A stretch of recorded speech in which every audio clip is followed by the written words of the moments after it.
বাংলাদেশ জাতীয়তাবাদী দলের মহাসচিব মির্জা ফখরুল ইসলাম আলমগীরের সঙ্গে সাক্ষাৎ করেছেন জাতিসংঘের আবাসিক সমন্বয়কারী গোয়েন লুইস এবং ঢাকা অফিসের সিনিয়র হিউম্যান রাইটস অ্যাডভাইজার হুমা খান। রোববার সকাল 11টার দিকে গুলশানে বিএনপি চেয়ারপারসনের কার্যালয়ে এই বৈঠক অনুষ্ঠিত হয় বলে জানান বিএনপির মিডিয়া সেলের সদস্য সাইরুল কবির খান। বৈঠকে আরও উপস্থিত ছিলেন বিএনপি স্থায়ী কমিটির সদস্য ও ফরেন অ্যাফেয়ার্সের অ্যাডভাইজারি কমিটির সদস্য আমির খসরু মাহমুদ চৌধুরী, ভারপ্রাপ্ত চেয়ারম্যানের আন্তর্জাতিক বিষয়ক উপদেষ্টা হুমায়ুন কবির এবং সাংগঠনিক সম্পাদক ও পররাষ্ট্রনীতি বিষয়ক বিশেষ সহযোগী কমিটির সদস্য শামা ওবায়েদ।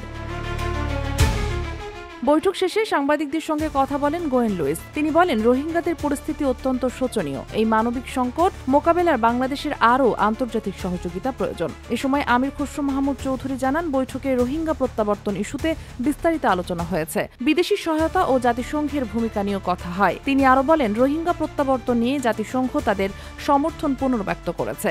এই ইস্যুতে বাংলাদেশের রাজনৈতিক ঐক্য ও আন্তর্জাতিক সহযোগিতা খুব জরুরি। Sheikh Masuma, daily hour, Bangladesh.